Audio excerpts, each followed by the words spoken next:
Hello बच्चों, welcome to shade. मैं आपका संकल्प सर और guys we are going to start with the lecture number 4 of Newton laws of motion. और इस lecture में हम पढ़ने जा रहे हैं spring force and pulley system problems. ठीक है, तो सबसे पहले अभी तक हमने एनएलएम में क्या क्या पढ़ा। हमने न्यूटन लॉज ऑफ मोशन में इक्वेशंस ऑफ मोशन पढ़ लिया कि भाई सॉरी न्यूटन्स की इक्वेशंस पढ़ ली कि तीन इक्वेशन होती है। पहली इक्वेशन होती है लॉ ऑफ इनर्शिया कि दुनिया में कोई भी बॉडी तब तक रेस्ट में और तब तक मोशन पे है जब तक कोई उस पर बाहरी फोर्स ना लगे। फिर हमने सेकंड इक्वेशन पढ़ी, that is rate of change of momentum is directly proportional to force applied, उसको हम लोग प्यार से F is equal to ma भी कहते हैं। एंड थर्ड इक्वेशन जो हमने पढ़ी, that is rate of change of momentum is sorry the every action has its equal and opposite reaction. ठीक है, हमने इतनी चीजें पढ़ी थी और हमने काफी छोटे छोटे चीजें भी देखी जैसे normal reaction force, string force, ये सारे पे बेस्ड हमने क्वेश्चन किया। फिर हमने ये भी देखा कि इक्विलिब्रियम कितने तरह के होते हैं। एक स्टैटिक इक्विलिब्रियम होता है, एक डायनामिक इक्विलिब्रियम होता है, एक अगर मैं स्टैटिक इक्विलिब्रियम की बात करूं तो बॉडी रेस्ट पे होती है तो नेट फोर्स जीरो लग रहा होता है, और डायनामिक इक्विलिब्रियम में बॉडी चल रही है कांस्टेंट वेलोसिटी तो एक्सेलरेशन जीरो है, मतलब नेट फोर्स जीरो। ठीक है, फोर्स को बैलेंस करना हमने सीखा। फिर लास्ट लेक्चर में हमने लिफ्ट वाले केसेस देखे कि जो वेइंग मशीन होती है वो क्या मेजर करती है, वो नॉर्मल रिएक्शन फोर्स मेजर करती है। उसको इस बात से फर्क नहीं पड़ता कि उसके ऊपर कौन है, इंसान है या डायनासोर। ठीक है, तो गाइज आज हम लोग थोड़ा सा हम लोगों को बेसिकली पुली सिस्टम पे ही पहुंच रहा था, बट हमको एक छोटा सा कॉन्सेप्ट और पढ़ना पड़ेगा जिसपे बेस बहुत ज्यादा सवाल आते हैं, and that is the spring. ठीक है, तो let us start the concept of spring.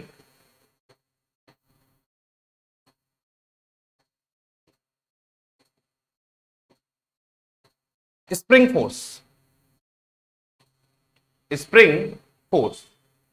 अच्छा यार, स्प्रिंग फोर्स बहुत ज्यादा क्वेश्चन स्प्रिंग फोर्स पे आते हैं और बहुत सारे ज्यादातर बच्चे इसको मिस भी कर देते हैं।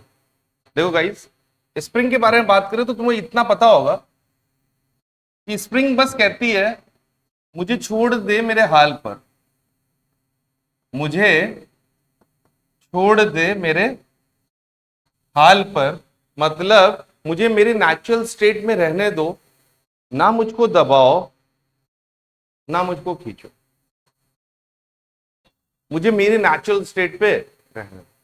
लेकिन हम ह्यूमन बीइंग, अच्छा तुम्हें नेचुरल स्टेट में कुछ नहीं करेंगे, कुछ नहीं करेंगे, लेकिन हम लोग को जबरदस्ती है। अगर वो नेचुरल स्टेट में नहीं रहती तो हम उसको नेचुरल स्टेट में कर देते हैं, लेकिन वो नेचुरल स्टेट में तो पीछे भाग जाएंगे तुरंत। आदत है ना हमें। तो क्या है कि हमने स्प्रिंग को देखा, ये देखिए जलेबी वाली स्प्रिंग। उस दिन तुम लोग से जलेबी की बात हुई, नीचे आके बहुत सही जलेबी खाई। तुम लोग इतने बड़े बेवकूफ थे कि तुम लोग मैंने जलेबी बेची, तुम लोग तो पहुंच ही नहीं पाई। वाह, ये देखिए ये है स्प्रिंग। मान लेते स्प्रिंग की लेंथ L है और हर एक स्प्रिंग की पहचान होता है उसका स्प्रिंग कांस्टेंट। हर एक स्प्रिंग की का अभिमान होता है उसका स्प्रिंग कांस्टेंट। के जो है वो स्प्रिंग की स्टिफनेस को बताता है। क्या बताता है? स्टिफनेस। इसके बारे में ज्यादा चर्चा करने का समय नहीं है, बस इतना जानो कि के जो है स्प्रिंग के स्टिफनेस को बताता है। हर स्प्रिंग का के अलग होता है। अगर मान लो एक मैंने बोला ये अपने पास एल्यूमिनियम की स्प्रिंग है और ये आयरन की स्प्रिंग है, तो के एल्यूमिनियम जो होगा और वो के आयरन होगा, दोनों का अलग अलग होगा। This is the property of material, this is the property of the material. हर एक स्प्रिंग का के क्या होता है? डिफरेंट होता है। ठीक है, अब मैं अगर तुमसे सिंपली बात करूं गाइस कि ये मैंने स्प्रिंग है, ये स्प्रिंग कांस्टेंट है, स्प्रिंग की लेंथ L है, मैंने इसको F फोर्स लगाया स्प्रिंग पे, मैंने स्प्रिंग पे F फोर्स लगाया तो क्या होगा? स्प्रिंग की लेंथ बढ़ेगी या घटेगी? अरे बोलो यार, स्प्रिंग की लेंथ बढ़ेगी, और स्प्रिंग की लेंथ बढ़ी तो स्प्रिंग की लेंथ हो गई कुछ ऐसे। ठीक है, तुमने फोर्स लगा रखा, अब स्प्रिंग की जैसे ही लेंथ बढ़ी, स्प्रिंग ने कहा भाई क्यों, काय को लेंथ बढ़ा रहे हो, मुझे वापस छोड़ो, मुझे नेचुरल स्टेट में वापस आने दो। तो स्प्रिंग ने इस एंड पे क्या लगाया? एक अपनी तरफ एक रिस्टोरिंग फोर्स लगाया। रिस्टोरिंग फोर्स वो फोर्स होता है जो बॉडी को अपने ओरिजिनल पोजीशन में रिस्टोर करना चाहता है, और ये जो रिस्टोरिंग फोर्स होगा वो क्या होगा? kx। आया? रिस्टोरिंग फोर्स क्या होगा? kx। चाहे तुम स्प्रिंग को दबाओगे या स्प्रिंग को खींचोगे, स्प्रिंग हमेशा अपने अंदर एक रिस्टोरिंग फोर्स जरूर लगाता है, और उस रिस्टोरिंग फोर्स की वैल्यू होती है kx। और उस रिस्टोरिंग फोर्स की वैल्यू होती है K X. Are you getting my point guys? Yes और नो? अच्छा, स्प्रिंग को अगर दबाते तो भी कितना लगता फोर्स? के एक्स। इस तरफ लगता है। अरे बोलो यार। अच्छा, कोई मुझे ऐसे खींचेगा, खींचता जा रहा है जबरदस्ती, तो मैं क्या करूंगा? अरे हटो यार, बोलो। हम ही तो है स्प्रिंग, और हमको कोई दबाया दे रहा है। अरे अंकल अंकल हटिए। समझ रहे हो कि नहीं? तो वो भी क्या है के। कोई दिक्कत वाली बात? तो स्प्रिंग फोर्स जो होता है वो होता है के। अच्छा, पहले बचपन बचपन में, अब तो लाइन वाइन लगने की नौबत नहीं आती, पहले लाइन वाइन लगना होता था। कमार रहे हैं तुम लोग, लगे हो कभी लाइन में? स्कूल स्कूल में लगते हैं, स्कूल में या फिर कॉलेज में लगना पड़ेगा अभी तुम लोग को। हाँ, अरे काउंसलिंग में सीट अलॉटमेंट, मजा आई।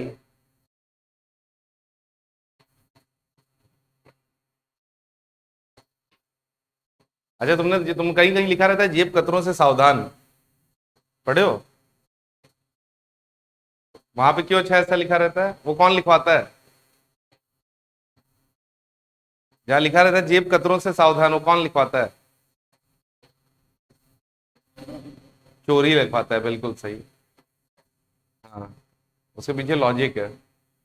तुम हमेशा, ये साइकोलॉजी होती है कि मान लो अगर तुमको, तुम्हारे, ये मेरे पास कैश रखा है और कहीं मैंने पढ़ लिया जेब कतरों से सावधान, तो सबसे पहले मैं अपने कैश पे हाथ लगाऊंगा।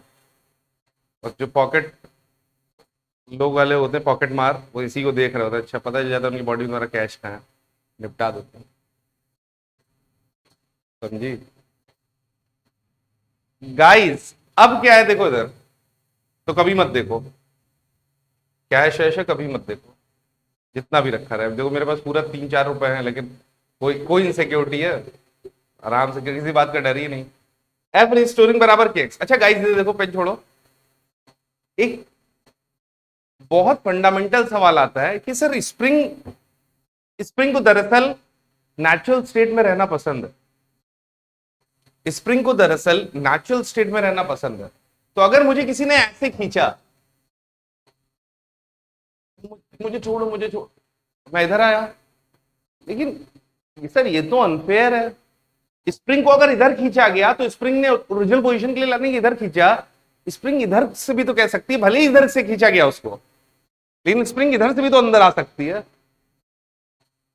भाई मुझे कोई खींचेगा, मेरे ऊपर स्ट्रेस कब पड़ेगा? अगर कोई खींच रहा है मुझे, और मैं उसके साथ ही चलने लगूँ, हाँ खींचो खींचो, और बताओ, और स्ट्रेस दे ही नहीं पा रहा है मुझको। समझ रहे हो कि नहीं? कोई मुझे सोच रहा है कि मैं उसको, मुझे खींच के स्ट्रेस दे लेगा। कोई सोच रहा है कि मुझे खींच के स्ट्रेस दे लेगा। अब स्ट्रेस तो तब देगा ना जब मैं अपनी किसी चीज को स्ट्रिक्ट हो जाऊंगा किसी चीज में। अच्छा, स्ट्रेस देना चाहते हो, चलो दो। और तेज भागने लगे, उससे भी रिलेटिवली से आगे निकल गए, उसको स्ट्रेस दे दिए। तो तो कहने का मतलब ये है यार, कहने का मतलब ये, स्ट्रेस, स्प्रिंग को जब अपने नेचुरल स्टेट में आना था, जब स्प्रिंग को अपने नेचुरल स्टेट में आना था, तो स्प्रिंग ने ऐसा नहीं, स्प्रिंग ने कोशिश यहां भी की है, स्प्रिंग ने कोशिश यहां भी की है, स्प्रिंग ने इस पे भी के एक्स फोर्स लगाया है कि भले ही इधर से खिंच गया है, तो एक काम करो, थोड़ा इसको अंदर कर ले, थोड़ा इसको अंदर कर ले, तो काम हो जाएगा ना? नहीं आएगा। स्प्रिंग अपने दोनों एंड्स पे बराबर फोर्स लगाती है, सबसे इंपॉर्टेंट बात। स्प्रिंग अपने दोनों एंड्स पर, पॉइंट्स नोट वाली बात है, लिख लो जल्दी से। स्प्रिंग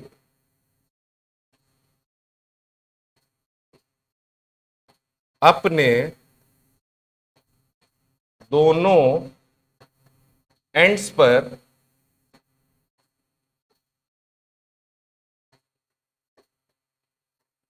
बराबर फोर्स लगाती है, लगाती है। स्प्रिंग अपने दोनों एंड्स पर बराबर फोर्स लगाती है, कभी एक्सटर्नल एजेंट का, कभी वॉल का दिल दुखाती है। यहां तक समझ में आया गाइस? तो स्प्रिंग कभी अपने, कभी ऐसा हो सकता है कि स्प्रिंग एक ही फोर्स लगाए, अपने एक ही एंड में फोर्स लगाए? नहीं। क्या मैं अगर तुमसे बोलूं कि स्प्रिंग की वजह से क्या वॉल पे फोर्स लग रहा है? आंसर है हाँ, लग रहा है। अगर स्प्रिंग को दबाओगे, बोले एग्री करते हो कि नहीं? पक्का? अच्छा ये बताओ, क्या वॉल टूट सकती है क्या? हाँ भाई, अगर वॉल कमजोर हो तो टूट जाएगी। अरे बोलो यार। रखो वॉल और स्प्रिंग से बांध दो, स्प्रिंग को खींचो, पहले स्प्रिंग खींची नहीं रही, वॉल चली आ रही है साथ में। तो वॉल की स्ट्रेंथ भी बहुत इंपॉर्टेंट है, वॉल की स्ट्रेंथ भी बहुत इंपॉर्टेंट। गाइस क्लियर हुआ कि नहीं? स्प्रिंग अपने दोनों एंड्स पर बराबर फोर्स लगाती है। ये खुशी देख के मन को ठंडक सी पहुंचती है, क्योंकि तुझे रोता हुआ बहुत देख लिया है ना। यहां तक समझ में आया गाइस? कोई दिक्कत? बस ऐसे ही लाइफ यार, ऐसी ही है लाइफ में, स्माइल करके एफर्ट्स करने का नाम। तुम लोग लाइफ को बहुत सीरियसली ले लेते हो गाइस, खूब मेहनत करनी है। हम बहुत काम करते हैं, लेकिन रात में जाते वक्त जब हमसे कोई पूछता है कि थक गए हो, तो स्माइल करके कहते हैं नहीं नहीं, कोई काम तो बताओ। ऐसे ही लोग हैं हम दुनिया को ये नहीं दिखाते वो it's I am so tired you know, give me अमृत का जल, अरे ये सब कुछ नहीं। कूल लोग हैं, हम थक भी जाते हैं तो भी एक्सेप्ट नहीं करते, क्योंकि हम पैशनेट इतना ज्यादा है कि हमें कल का इंतजार रहता है काम करने। पढ़ इतना दबा के और आग की तरह पढ़ो ना कि अगली बार सिलेक्शन भी पना मांगे तुमसे, नीट का पेपर भी, कि भाई तू क्यों आया यार, बता देते मैं आ जाता घर। इतना कॉन्फिडेंस होना चाहिए तुम्हारे अंदर कि सर पेपर जैसा भी रिलेटेड भी, सर क्या क्या करना है, सर पूरा जो कोचिंग के मॉड्यूल्स है सर सब बिल्कुल अपडेटेड है, सारे टेस्ट लगा चुके हैं, डिस्कस कर चुके हैं, एनसीईआरटी रीड कर चुके हैं, एनसीईआरटी एग्जाम्पलर भी देख चुके हैं। जेई मेन के पीवाईक्यूज आपने ज्यादातर क्लास में करा दिए हैं, कुछ रिवीजन के टाइम में जेई मेन के पीवाईक्यूज रिवीजन के टाइम के लिए छोड़ दो, आखिरी जब कोर्स खत्म है रिवीजन कर लेंगे, खत्म। अब कहां से पेपर बनाएगा जेई मेन भाई, ये नीट। उसी में तुम गलती क्या करते हो, सब कुछ थोड़ा थोड़ा। बेटा मॉड्यूल किया? हाँ किया तो है, तो कोई भी क्वेश्चन पूछूं? नहीं क्वेश्चन मत पूछो, अभी थोड़ा सा आखिरी टच देना है, फाइनल टच, ये सब मैंने तुम लोगों से सीखा है। अच्छा अच्छा, एनसीईआरटी से कुछ भी पूछ। एनसीईआरटी तो सर वो मैंने लास्ट के लिए रख रखा है, एग्जाम से 3 मिनट पहले खोलूंगी मैं और उसके बाद तुरंत बंद हो जाएगा। बेटा एग्जाम्पलर, एग्जाम्पलर तो लास्ट ईयर्स किए थे, लेकिन अब थोड़ा हाँ एक बार फाइनल टचअप देना है, मूड खराब हो जाता है। कुछ नहीं फाइनल की, हाँ सर कुछ भी पूछ लीजिए, कुछ चीजें करो, कंप्लीट करो मॉड्यूल्स। फिजिक्स में तुम्हारे लिए ग्रंथ है, केमिस्ट्री में तुम्हारे फिजिकल इनऑर्गेनिक में बहुत काम आएंगे, बट केमिस्ट्री में मैं बोलूंगा तुमसे कि एनसीईआरटी को लाइन बाय लाइन तुम्हें पढ़ना पड़ेगा। बायोलॉजी में को जितनी बार तुम पढ़ोगे, मैं बताऊं ये टीचर के वर्ड्स होते हैं कि टीचर्स अगर 10वें साल पढ़ा रहे हो, 10वें साल एनसीईआरटी पढ़ता है तो उसको कोई नई चीज मिलती है बायोलॉजी में। एनसीईआरटी जैसे जैसे क्या है ना यार, एनसीईआरटी को एक्सप्लेन फॉर्म में लिखा जाए तो इतनी मोटी किताब बने। एनसीईआरटी जितना रीड करोगे उतना तुम्हें फायदा होगा। फिजिक्स केमिस्ट्री के मॉड्यूल्स दबा के करो, एनसीईआरटी रीड करो, इनऑर्गेनिक की एनसीईआरटी रीड करते चलो। फिजिकल फिजिकल जैसे अब लोग कहते हैं कि इस साल एनसीईआरटी फिजिकल से एनसीईआरटी से फिजिकल के क्वेश्चंस आ गए। अब वो लोग सोचेंगे कि बिल्कुल फिजिकली एनसीईआरटी की दबा डालो, नहीं, मेरा मैं इसको नहीं मानता हूं। एक बार से जनरलाइज नहीं कहता, तुम्हारे जो मॉड्यूल्स में क्वेश्चन होंगे फिजिकल के वो एनसीईआरटी के ही हैं यार। अब फिजिक्स में जो तुम क्वेश्चंस करते हो अपने मॉड्यूल के, ऐसा थोड़ी ना बाहर से आ गए, उसमें बहुत सारे एनसीईआरटी क्वेश्चंस होते हैं। तो मॉड्यूल्स फिजिकल में मॉड्यूल्स करो, ऑर्गेनिक में मॉड्यूल्स करो, इनऑर्गेनिक में एनसीईआरटी रटो, बायो में एनसीईआरटी रटो, ये दो चीजें हमेशा से। एग्जाम्पलर देखते रहो, हर चैप्टर में एग्जाम्पलर में ज्यादा क्वेश्चंस नहीं है, जितने भी क्वेश्चंस है जल्दी जल्दी ऑब्जेक्टिव क्वेश्चंस है, छोटे छोटे क्वेश्चंस वो कर लो एक बार, नहीं है तो डब्बे में डाल लो। एग्जाम्पलर हो गई, मॉड्यूल्स हो गया, टेस्ट में टाइम पे दूंगा, अच्छे से सारी चीजें हो जाएंगी। अब जब तुमने इतनी चीजें कर ली, अब टेस्ट के टाइम पे क्या करना है, मान लो कल टेस्ट है, अब तुमने तुमने एनसीईआरटी एग्जाम्पलर्स कर लिया, एनसीईआरटी देख लिए एक बार और मॉड्यूल्स देख लिया। फिजिक्स में तो उसे मॉड्यूल देखा है और एग्जाम्पलर देखा है, दो चीजें देखा है। अब मान लो कल तुम्हारा, मैंने बोला कि कल तुम्हारा एनएलएम का, फ्रिक्शन का और इन सारी चीजों का टेस्ट है, तो क्या करेंगे,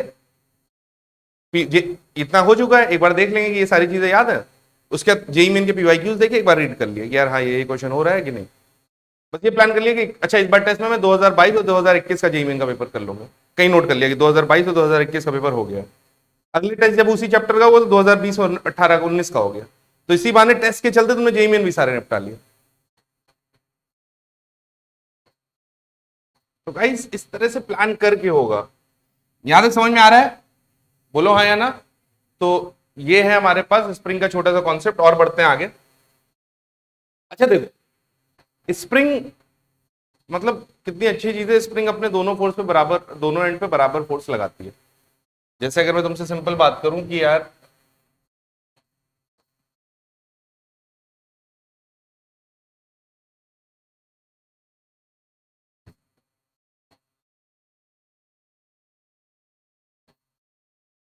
ये m मास है, ये स्प्रिंग कांस्टेंट की है, ये m मास है, स्प्रिंग कांस्टेंट की है। क्या लगता है स्प्रिंग खिंचेगी ना,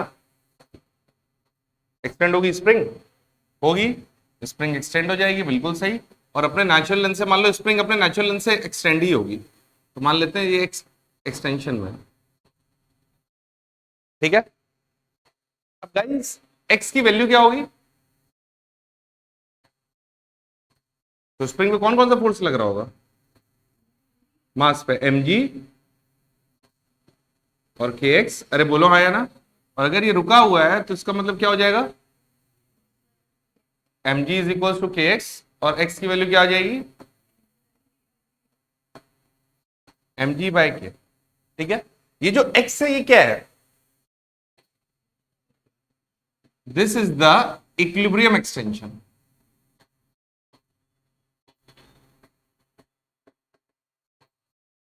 बट अब इस पे बेस्ड एक सवाल और आ जाता है, ये इक्विलिब्रियम एक्सटेंशन है तो क्या यही मैक्सिमम एक्सटेंशन भी है,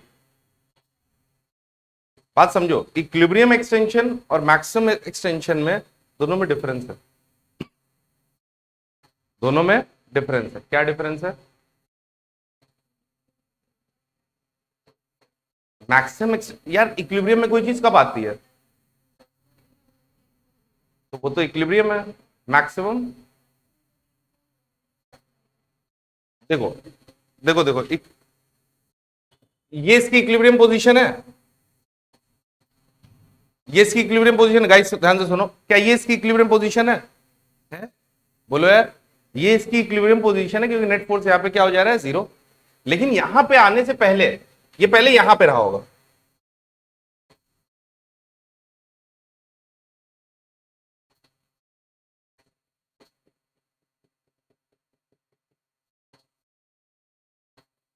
पहले यहां रहा होगा, बोलो, यहां से ये ऐसे आया होगा, लेकिन यहां आया होगा, फिर यहां आया होगा, फिर यहां आया होगा, फिर यहां आया होगा, फिर यहां, फिर यहां, फिर यहां, ऐसे आया होगा।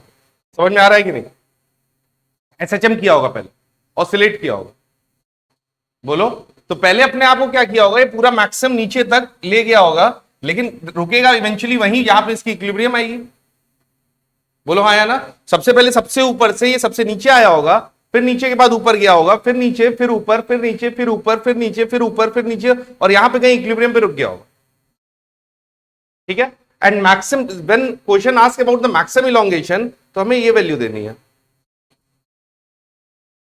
कि अपने ओरिजिनल लेंथ से कितना मैक्सिमम नीचे गया, ठीक है। अब मैक्सिमम लेंथ पे देखो एक हिंट मिल रही है, यहां पे इसका क्या होगा, वेलोसिटी जीरो हो जाएगी, ठीक है। पहले ये यहां था,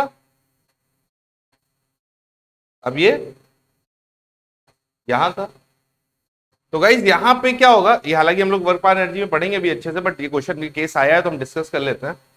तो इधर देखो, यहां पे अगर मैं इसको रेफरेंस फ्रेम मान लूं, तो यहां पे इसकी एनर्जी इक्वेट कर सकते हैं।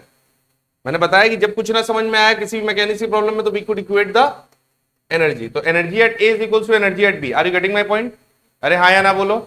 ए पे कौन कौन सी एनर्जी है, अगर इसको रेफरेंस लाइन माना है तो पोटेंशियल एनर्जी है mg into two x, sorry mg into x maximum, अरे बोलो यार, बराबर, यहां पे इसके पास रुका हुआ था पहले तो काइनेटिक एनर्जी जीरो थी, जब ये यहां आ गया तो इसकी kinetic energy zero, maximum energy zero, तो बची हुई एनर्जी कहां चली गई इसकी, स्प्रिंग में स्टोर हो गई ना,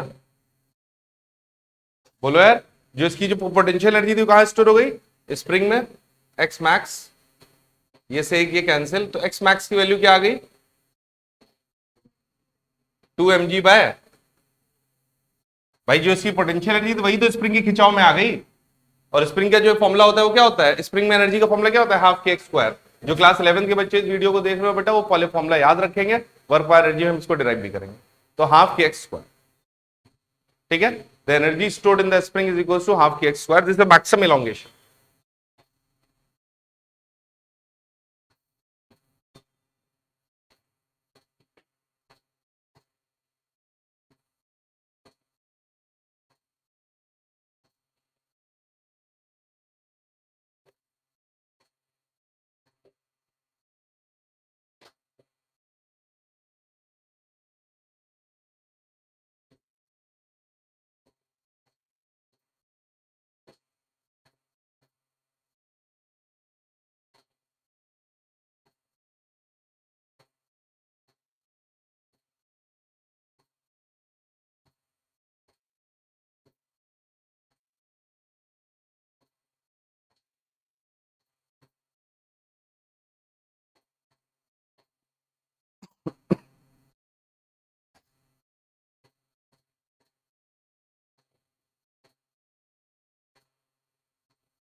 ठीक है गाइस, अरे आ गया, चलो।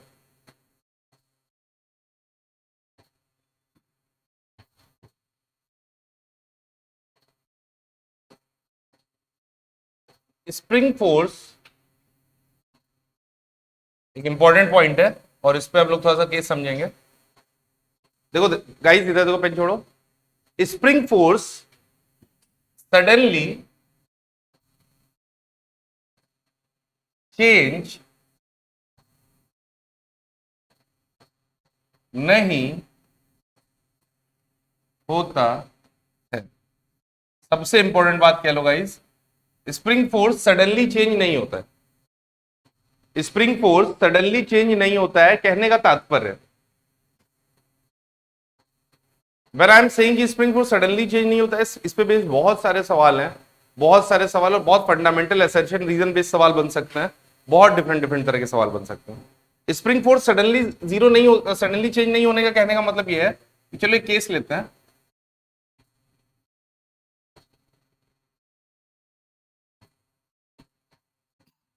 सपोज करो ये एक मास है, ये एक स्प्रिंग है, ठीक है, इसको मैंने टी इज इक्वल टू 0 पे बस टांगा है, जस्ट टांगा है मास को। ये कैसी स्प्रिंग है? अनस्ट्रेच्ड स्प्रिंग है, ठीक है। फिर क्या हुआ?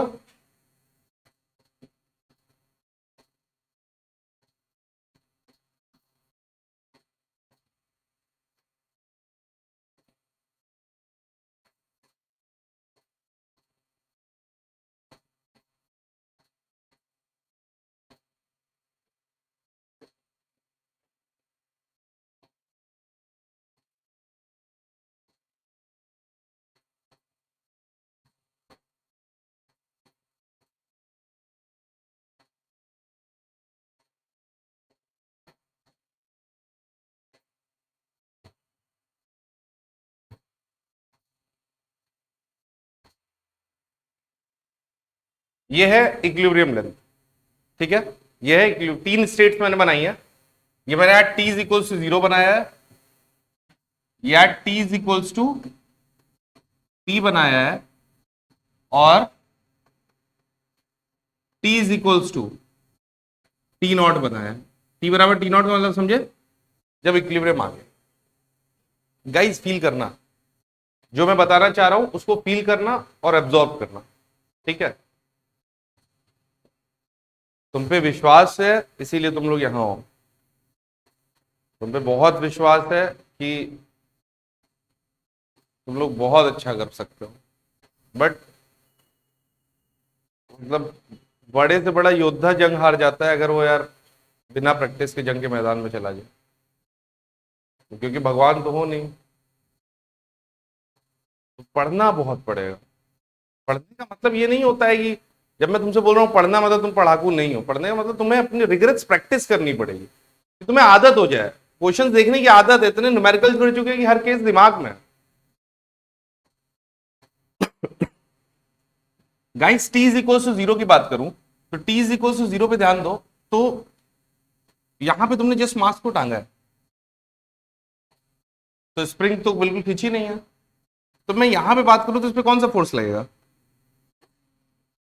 mg। और गाइस ये बताओ स्प्रिंग फोर्स के बारे में क्या रहा है? स्प्रिंग फोर्स कितना लगेगा? 0, क्योंकि स्प्रिंग तुमने as soon as you just लटकाइंग the mass on the spring, तो क्या होगा कि मास तुरंत स्प्रिंग तो नहीं लंबा खिंच जाएगी ना। अरे बोलो यार, स्प्रिंग तुरंत तो खींचेगी नहीं, spring takes time because it is a physical phenomena. किसी चीज को खींचने में भले ही बहुत कम टाइम लग रहा है, बट वो एक ऐसा टाइम है जो ऑब्जर्व कर सकते हो तुम। Are you getting my point? और स्प्रिंग का फोर्स तब तक मान्य नहीं है, स्प्रिंग का फोर्स तब तक मान्य नहीं है जब तक एक्स ना हो, क्योंकि जो स्प्रिंग का फोर्स है वो होता है के एक्स। तो जब तक एक्स भाई जब तक इलोंगेट नहीं होगा तब तक फोर्स लगेगा नहीं। और टी इज इक्वल 0 पे जैसे ही तुमने मास डांगा तुरंत थोड़ी ना इलोंगेट होएगा, टाइम लगेगा ना उसको, भले ही माइक्रोज में लगे बट लगेगा ना। भाई आर सो सैड बेटा, कहीं और तुम चली गई हो, कुछ और मेमोरी से। अच्छा स्प्रिंग में डूब गई हो क्या? अच्छा इधर देखो यार, कल मैं थॉर देख रहा था रात में, लव एंड थंडर, क्या मूवी है यार। यही है, मैंने बताया, कभी ऐसा टीचर मिलेगा कोई मूवी देखने का मन करे, वेब सीरीज देखने का मन करे, टेल मी, मैं देखूंगा तुम्हारे लिए बेटा।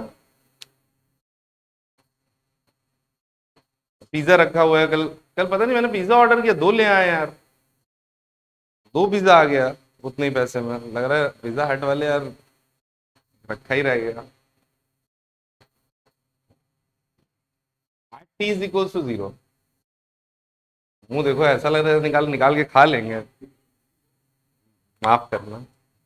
ये बताओ, ये अगर नेट इक्वेशन क्या बनेगी, इस पे इक्वेशन क्या बनेगी, एक्सेलरेशन इसका क्या होगा, mg is equals to ma हो जाएगा ना, net force is equals to ma, तो a की वैल्यू क्या हो जाएगी,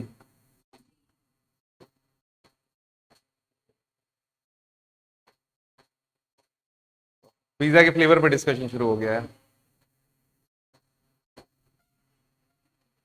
a की वैल्यू g के बराबर आया, लटकाते ही as soon as you just लटका the mass on the spring, तो क्या होगा, वो एक्सेलरेट हो जाएगी।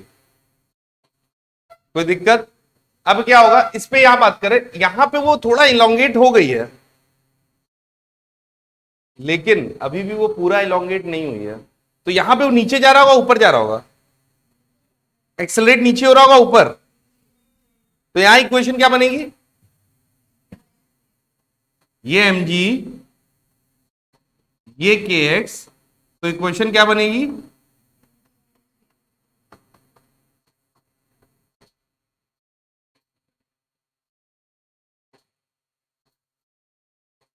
और यहां पे मोक्ष की प्राप्ति हो गई है, सिलेक्शन हो गया है नीट में। क्या होगी इक्वेशन, के एक्स नॉट, और क्या होगा ये mg, तो इक्वेशन क्या बनेगी bro, mg is equals to k x naught. Feeling आ रही है, स्प्रिंग फोर्स तुरंत चेंज नहीं होता है, इट टेक्स टाइम। अच्छा टी बराबर टी नॉट, 0 से टी बराबर टी नॉट तक बहुत कम टाइम है ये रियल में, बहुत कम टाइम इंटरवल है, शायद 1 सेकंड से भी कम, लेकिन फिर भी हमने ऑब्जर्व किया।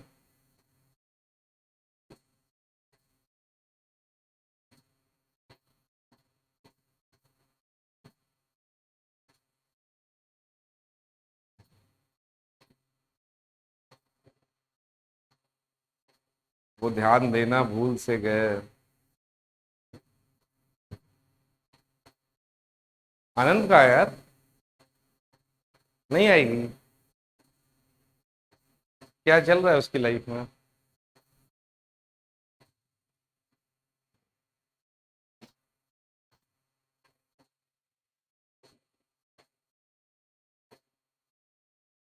टिफिन खा रही हो चुप चुप के, कौन कौन स्कूल के फर्स्ट पीरियड टिफिन खाया है, फर्स्ट पीरियड में ही शुरू हो गए हैं, सेकेंड पीरियड में फर्स्ट बेंच पे बैठ के खाई हो, कैसे खाई हो। अच्छा बड़ा सही लगता है, पराठा थोड़ा आलू मिल ही नहीं रहा है। हाँ अच्छा ये वाला करते थे तुम लोग, उसमें ऐसे टिफिन छुपा लिया और धीरे से तोड़ के खा लिया, चटनी वटनी भी खा रहा है टीचर। तुम भी खाई हो फर्स्ट पीरियड में, तुम्हें बड़े सीधे बच्चे रहे हो स्कूल में लगे, दूसरे का छीन के अपना टिफिन खोल के फर्स्ट पीरियड में।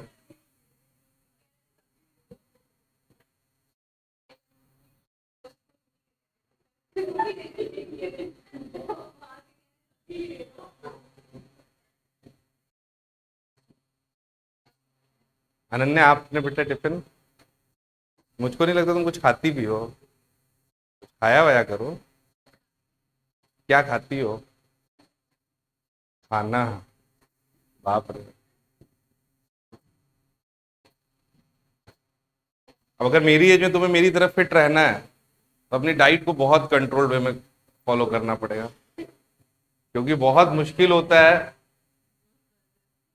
लेट 20s में अपने आप को फिट रखना, क्योंकि इसके बाद आपकी बॉडी थोड़ी चीजों पे भी रिएक्ट करती है, पानी पियोगे उससे बॉडी भूलेगी, तो उस समय अगर आप मेरी तरफ फिट हैं तो ये आपके लिए एक बहुत बड़ा।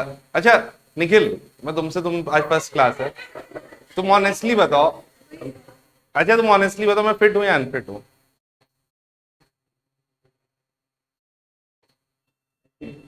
देखने से तो लगता हूं ना।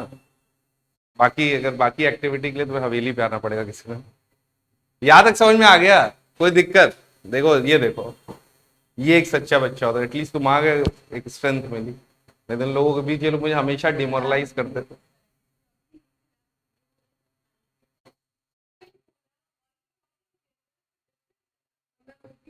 बेटा पिछले तुम लोगों ने शायद नोटिस नहीं किया, शायद मैं ही करा देता हूँ। जब कोई नोटिस ना करे तो बताना ही पड़ता है। बहुत दिन से तुम देखो मेरा टोन काफी अंदर हुई है।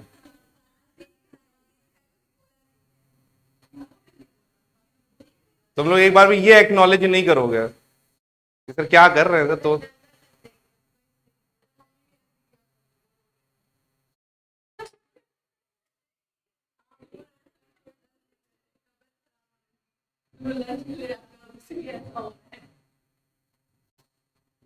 वही बात है ना, ये तुम लोगों ने नोटिस नहीं किया, बताओ गाइस। यहां तक समझ में आ गया? गाइस आप लोग भी जरूर बताएं कि आपको मेरी टोन कैसी लगती है कमेंट में, और इन लोगों को जरूर। आ गया? MGKXMA, अरे बोलो आया। एक सवाल करें? चलिए, ये सवाल बहुत कॉमन सवाल है और अक्सर आता है, अक्सर आता है संग अपने खुशियां।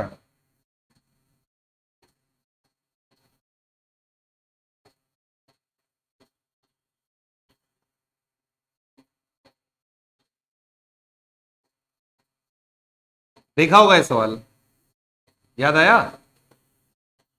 अरे Gochu,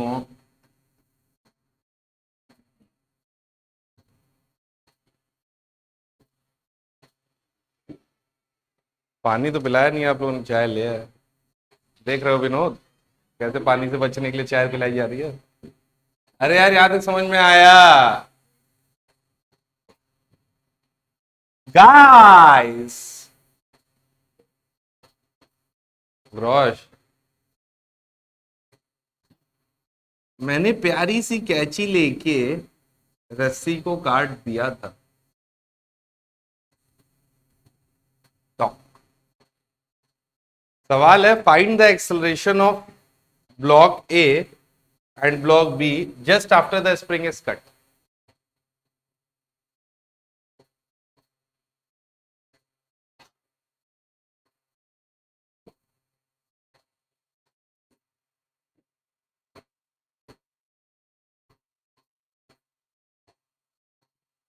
find the acceleration of block A and block B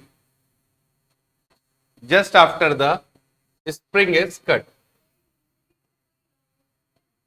अब ये कॉमन सेंस की बात है ना, ये सोचना है तुम्हें।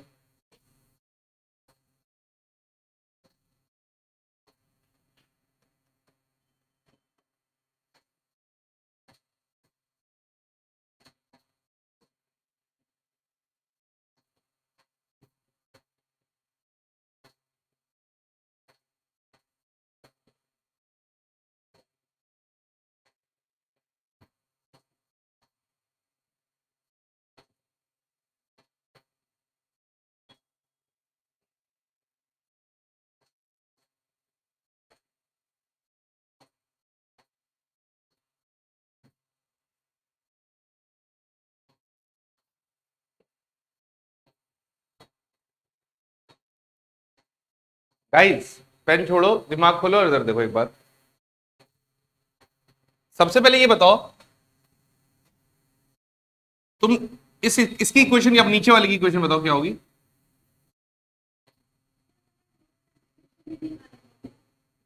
वो जरूरत नहीं है ना, इक्विलिब्रियम में है सिस्टम, तो फिर इक्वेशन एक्सेलरेशन निकालने की जरूरत क्या, जब सिस्टम।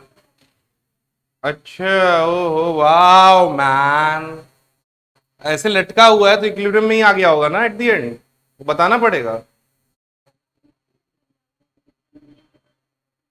अच्छा क्या होता?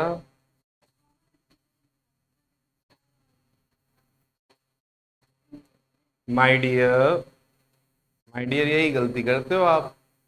अगर तुमने मास्क ऐसे लटका दिया और तुमको ऐसा सवाल रखा गया तो तुम इक्विलिब्रियम स्टडी स्टेट की बात करते हो ना, तब क्वेश्चन मैंने तुम्हें क्यों बताएगा कि ट्रांजिएंट स्टेट है, वो तो बहुत छोटी स्टेट है ना। तुम ऐसी स्टेट के बारे में देखोगे जो बहुत देर तक है। और क्या, इक्विलिब्रियम रुका हुआ है सिस्टम ऐसे। ठीक है, अब इधर देखो, इसकी इक्वेशन क्या बनेगी, 2mg। गाइस देखो अच्छे से, और यहां क्या लगेगा, t। अगर तुमने t एकदम से जीरो हो गया, जब तुमने स्ट्रिंग काटोगे तो t क्या हो जाएगा, जीरो। बोलो यार, जैसे ही t जीरो हो जाएगा तो क्या बनेगा, नेट फोर्स इस पे कितना आ जाएगा। और न्यूटन के अकॉर्डिंग नेट फोर्स किसके बराबर होता है, ma के बराबर। तो a की वैल्यू क्या आ गई, g। तो इसका एक्सेलरेशन तो g हो गया। तो एक्सेलरेशन ऑफ ब्लॉक b क्या हो जाएगा, g डाउनवर्ड। ठीक है, अब देखो इंपॉर्टेंट बात, g डाउनवर्ड।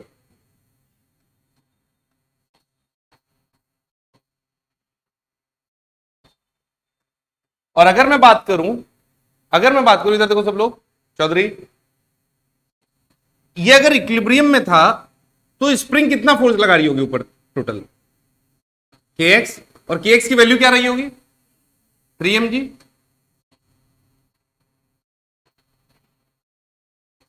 भाई स्प्रिंग ने दोनों मास पे रोका हुआ है ना, तो इसका मतलब kx की वैल्यू क्या रही होगी, 3mg। बोलो, अगर मैं बात करूं m की, तो इक्वेशन क्या बनेगी, नीचे की तरफ, mg, क्योंकि ये कट गया है, टेंशन तो बचा नहीं है। पहले टी भी था लेकिन अब mg बचा, और ऊपर की तरफ kx, और kx की वैल्यू क्या थी, क्योंकि कट करते ही स्प्रिंग फोर्स तो तुरंत चेंज होता नहीं, अभी बताया। तो नेट फोर्स कितना बन गया, 3mg minus mg is equals to ma। तो 2mg is equals to ma। तो a से a कैंसिल हो गया, तो a की वैल्यू क्या आ गई, 2g अपवर्ड डाउनवर्ड। फीलिंग आया कि नहीं, पक्का। This is the concept of system. Guys I hope आज का लेक्चर आपको समझ में आया होगा, और इस क्वेश्चंस को अच्छे से लगाना, इनके क्वेश्चंस को पीवाईक्यूज पे फोकस करना, और स्प्रिंग के क्वेश्चंस जहां भी मिले लगाना। In case of any doubt, comment on the video, I'll definitely reply. Thank you so much.